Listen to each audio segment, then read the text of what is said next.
એક ટ્વીટ મને દુઃખ એ વાતનું કે ગુજરાતના જે આપણા વડાપ્રધાન શ્રી છે, એક ટ્વીટ કરવાની જરૂર હતી. ગુજરાતના મુખ્યમંત્રી શ્રી પશ્ચિમ બંગાળની ઘટના વખતે વિવિધ ભાષામાં, જે ભાષાઓ ઉપર ભૂપેન્દ્રભાઈનો કંટ્રોલ નથી, એવી ભાષાઓમાં પણ ટ્વીટ કરી શકતા હોય તો અહીંયા કેમ નહીં? એટલા માટે કે ભાજપની વિચારધારા છે.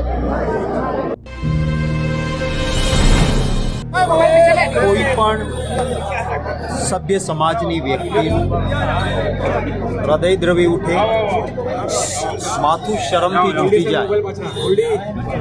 અને આપણા ગુજરાતમાં તો ક્યારેય આવી ઘટના કલ્પી પણ ન શકાય એવી કરુણ અને દુઃખદાયી ઘટના દાહોદમાં બની. 6 વર્ષની બાળકી, પહેલા ધોરણમાં ભણતી બાળકી, ઘર પાસે ગાડી લઈને સરકારી શાળાનો પ્રાથમિક શાળાનો આચાર્ય આવે છે. માને કહે છે કે તમારી દીકરીને બેસાડી દો ગાડીમાં, હું સ્કૂલે જાઉં છું, લઈ જાઉં. આપણે ત્યાં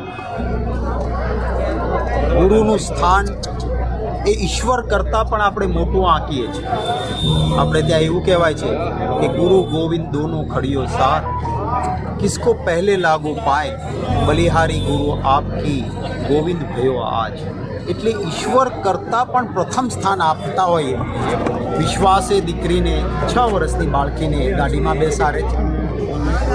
આ રાક્ષસી માણસ દીકરી ઉપર બળાત્કારની કોશિશ કરે છે. દીકરી રડવા લાગે છે અને 6 વર્ષની બાળકી જ્યારે બૂમાબૂમને ચીસાચીસ કરે છે ત્યારે ગળું દબાવીને એ દીકરીને મારી નાખવામાં આવે છે. એક ગુનાહિત માણસ, રાક્ષસી કૃત્ય તો જુઓ. દીકરી મરેલી છે, એ ગાડીમાં એને સાંજ સુધી ગાડીમાં રાખી મૂકે છે. શાળા છૂટે, છોકરાઓ જાય પછી દીકરીની લાશ કાઢીને દિવાલ પાસે ગોઠવે. દફતર એનું ક્લાસરૂમની બહાર મૂકે.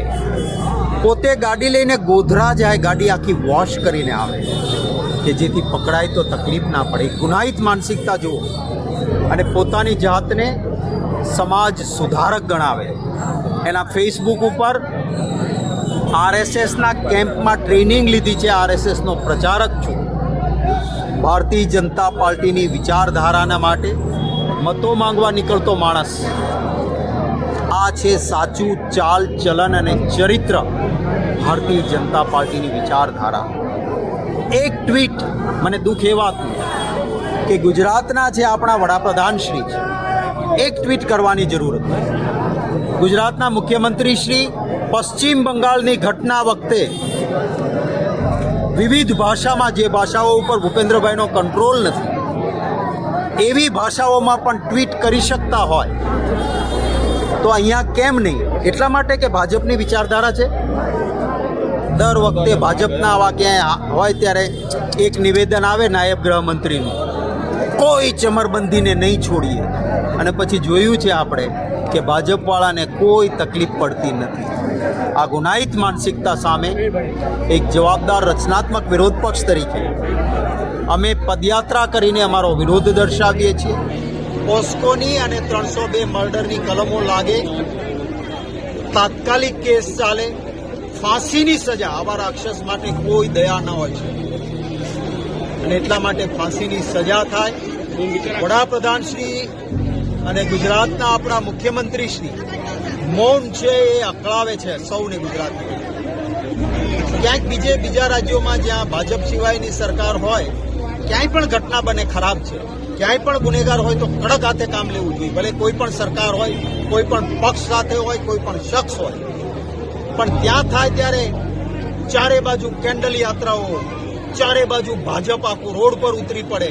તો આ 6 વર્ષની દીકરી બક્ષીપંચની દીકરી છે.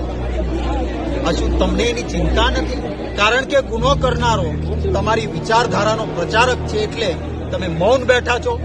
જવાબ આપે ભારતીય જનતા પાર્ટી દર્દ સાથે, દુઃખ સાથે, એક ગુજરાતી તરીકે વેદના સાથે હું અમારી વાત કરું છું.